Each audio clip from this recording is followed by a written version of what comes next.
photos and stuff. Yeah. So Hi, I it's am set. doing my next. You all can start. Did we start? Yeah. Okay, great. Should I start from the introduction Yeah, you or can. do we? Oh, okay. So I'm in conversation with Keith Gomes, whose film released yesterday, and it is a very pertinent film. We are talking about a documentary film called Dear Men. It is on trafficking, and it is on his YouTube channel, and it is a cause close to his heart because he's researched and done quite a bit of the film. Of course, the film is not an individual person's work. It is a group thing. But I'd like to first start asking him about where the film can be seen and about the making of the film. Manchu, thank you so much for taking time and hosting me on your YouTube channel.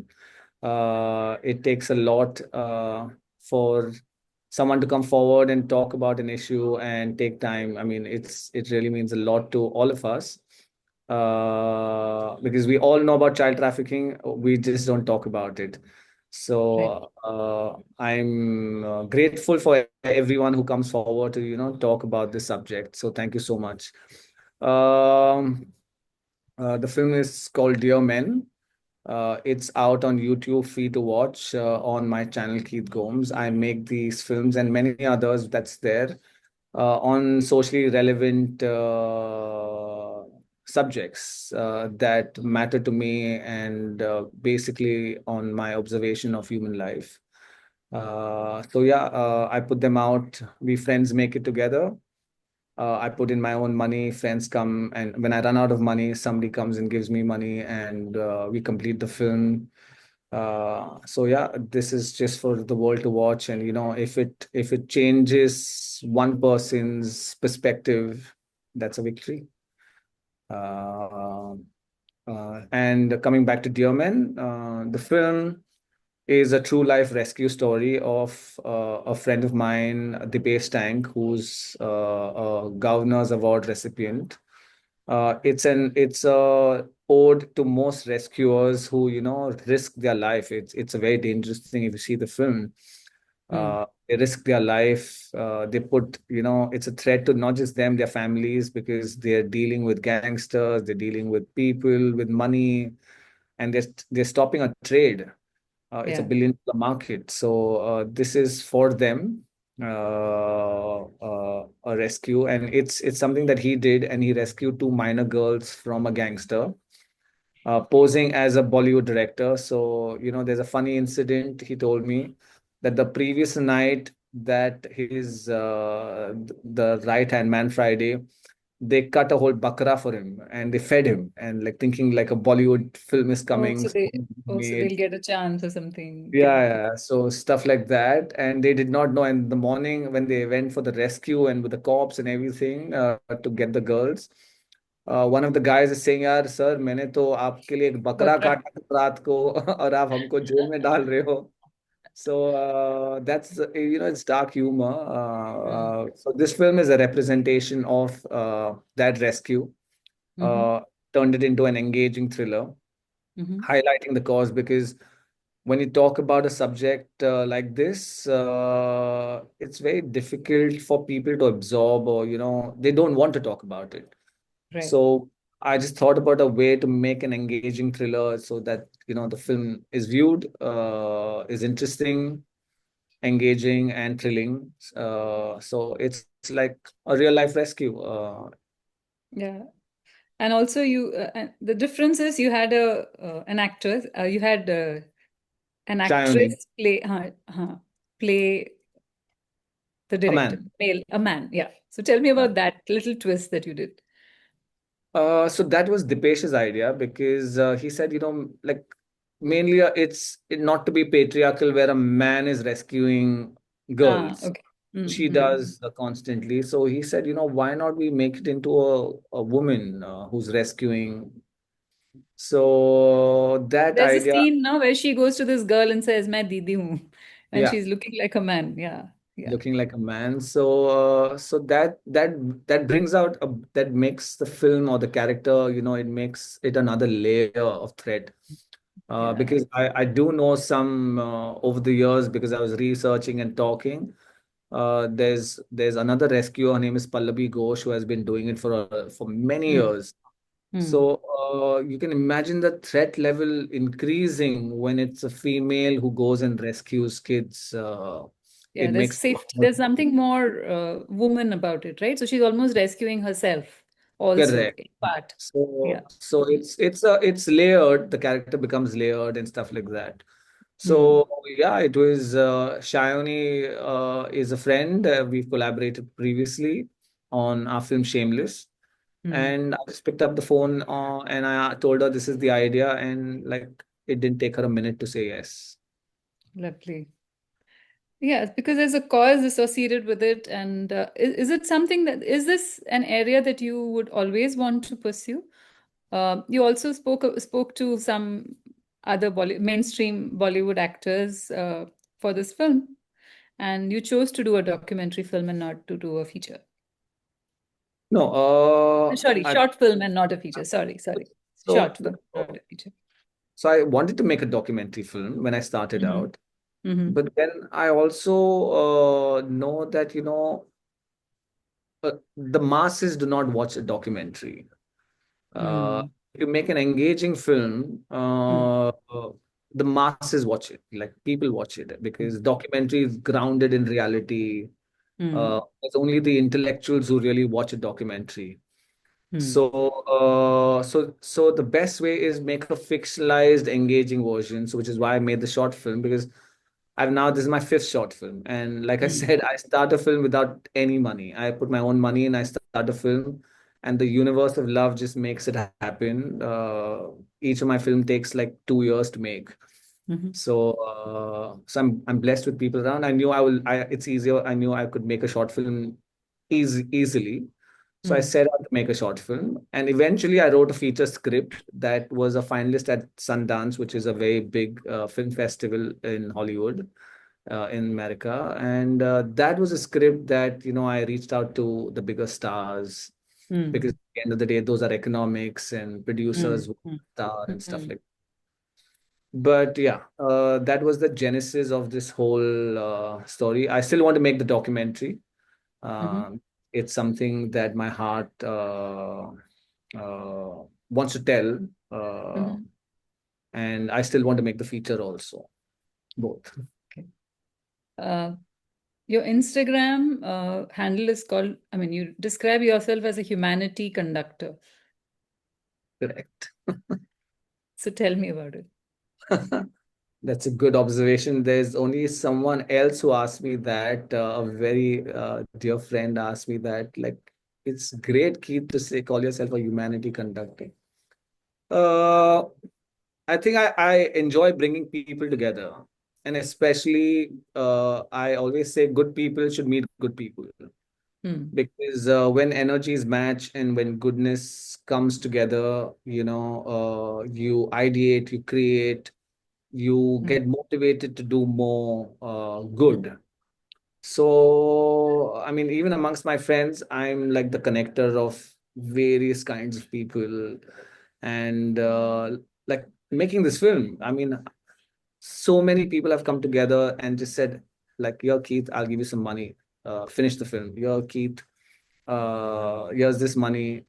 Do your sound." So Mm. I mean, I did not have money to start with. So I just called up three friends and they gave me like a certain amount to eat to shoot the film. Oh, So, lovely. so, so that humanity conductor is just coming, bringing people together. And, good people meet good people is something Right. I truly believe in. And we need a lot of goodness in this world, one drop of love at a time. And if you, me, everybody gives one drop of love in our Mm. everyday life, Mm. it will become a sea of love. That's my motto. How do you manage the rest of the, okay, love important, but in the commercial space, which is cinema, which is ruthless when it comes to bills and stuff like that, and promotion and publicity, how do you put your, it's a great thought, it's a great idea, it's reaching out, but how do you also address that issue? Personally, it's very difficult because most of the time, if I make some money, I go on make a film. So I've been broke most of the time, to be honest. Hmm. And that's very difficult because everyday life becomes difficult. But, you know, probably it's the choice I made. Hmm. Uh, I was in Bollywood, like doing commercial films. I quit at the peak of my career to work with Adivasis. It was a choice. It's a difficult choice because I see my friends today well established and families and stuff like that. So Mhm. personally, it's something that maybe it it something spoke to me inside, and I just wanted to do this, and I don't regret it. Interesting you speak about Adivasis. I've worked with denotified tribes in India many, many Oh years ago. wow, wow, Yeah, I worked in yeah. an NGO many years ago. So you So know I've worked, yes, I do. Which is why I asked you that question because it's not something simple to balance. Um, Idealism is lovely, and we need people like you to also address it and keep it there. Also, the soul of it becomes very. You're not tampered by sponsors or producers breathing down your neck telling you what to do. You end up doing what you sought, what you decided to do. There's a lot of autonomy in this kind of work as well. uh, true, very true. is it going to the festivals, and how many festivals are you targeting, or what is the way that you're going to take this further? Of course, speaking to the Uh, media is one, but apart from that, because the uh, voice has to be out. so it went to I sent it out to it was featured in the Human Rights Festival in Italy. It Hmm. was also, I mean, two festivals that was part of the UN, which was happening at Hague. They wanted to screen the Hmm. film. But in Okay. December, you know, it was submissions and I had to submit it. And I mean, my friend had a conversation with the festival people at Cannes. But what happened is I thought, I'll be releasing the film in somewhere in March, April. And the festival season only begins with, I mean, we didn't get into the big festivals, which is Sundance and Cannes and stuff like that, because that's where I'd Mm. applied Yeah. first. So the big Mm. festivals did not happen. But a lot of other festivals, the Human Rights Festival, wanted to screen the film. And I thought I mean, I won't submit it because I was going to release the film. And then Badass Ravi Kumar happened. And that's a commercial film. And, I'll Mm. certainly be talked about and it will get, I mean, it'll get a bigger voice. So the Mm. idea was not about a festival. I mean, I've crossed that path with Shameless and stuff like that. The idea was to make this film and put it out for the people in India. So if you saw the trailer, it was about talking to people or reminding them about the child anti-trafficking bill that is pending in Mm. Parliament. Mm. Mm. So the film's purpose was that. Mm. So, Also, the film, sorry, the film ends with a poster of all the children missing, yeah, those are which little is kids. it's a very concerning part of any parent or any world. Children going missing and suddenly disappear. I mean, when you were doing your research, what was the basis of your story? What were the things that you had to refer to? Were you looking at recent statistics or over the years? When was this set? Which I time period? started 2009, 20, in fact. Ah, okay. Mm-hmm. And there are, I mean, so many people started telling me their stories. Uh, So you met the parents of the missing children also, did you? no, I haven't met the parents, but I spoke to a lot of organization where Okay. the survivors wanted to speak. So post Ah. this film, we're going to show this film and we're going to get voices because I did not know survivors would want to come on camera. But Okay. somebody from Calcutta, this lady, she worked with Taftish and she's a consultant with a lot of NGOs. So she said, Keith, I will get survivors to speak. We will do Okay. screening of the film so Oh, that because one part, it's so complex. So rescuing is not just one problem. Uh, rehabilitation, is it? Rehabilitation is the biggest concern because most of these survivors, they're not, society does not take them back. Their Mm, villages, they don't take them back. mm, So society as a whole needs to be educated that, these are survivors and we need to get them back into society. mm, Because mm. a lot of them get shunned and they go back to trafficking because they have nowhere else to go. How do they feed them? Choice. It becomes like that. Mm, Because they're forced in like to go back because that becomes their means of livelihood. So mm. it's so it's Scary. there's so many layers to this subject.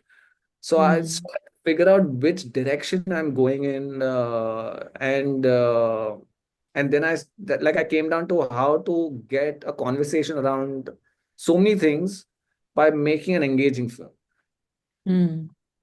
So I narrowed down on this idea and said, let me just make an engaging film, and I guess conversation will happen around it. Right. Man, who's heads the PR team, and she came up.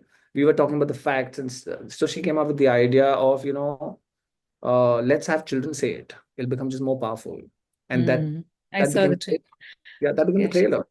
it is beautiful. It's just beautiful. She talks about her plants and how she went to her nana's house and, I mean, her grandfather's house, and he Yeah. must. No, Yeah. that's the film. The trailer is with Okay, that many was the children of, yeah, that was film. the film. That's the real character, the girl in Mm-hmm. the Okay, film. that's a real. Huh, okay. Yeah.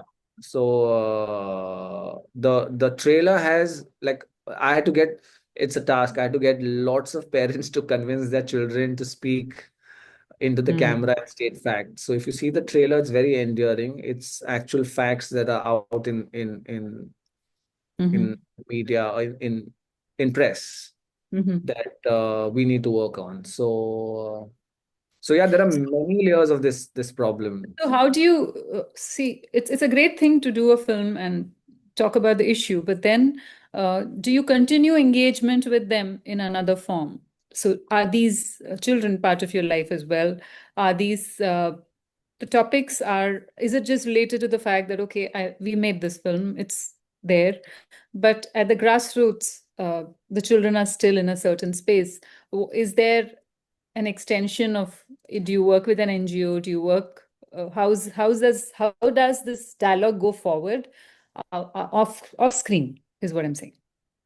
So for 6, 7 years, when I just stopped working and I Mm-hmm. engaged myself, I became the NGO myself.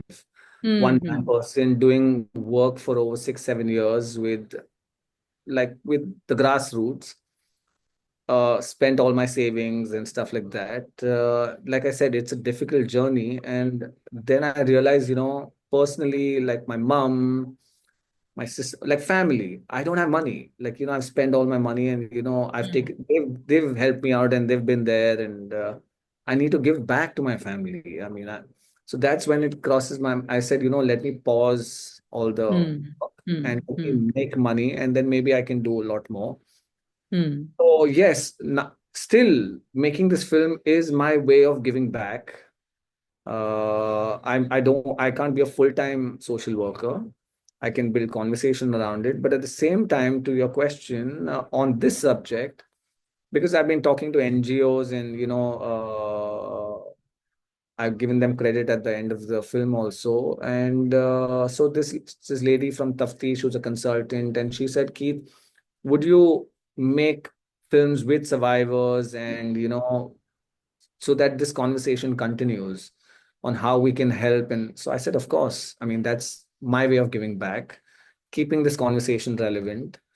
So yeah, that's my drop of love. But at the end of the day, today, I want to make, uh, I think she's cut. Hello, Anisha? Anisha, I I'm here. think, I think Manju left. Something happened. Wait, let me check. yeah. Sorry, man. Are they recording? Yeah, yeah. Yeah. So Yes. that's So you were on top talking of about now. extending. And yes, I'd like to do a Bollywood. I mean, I would continue doing Bollywood films so that money I make, I can balance it out Mm-hmm.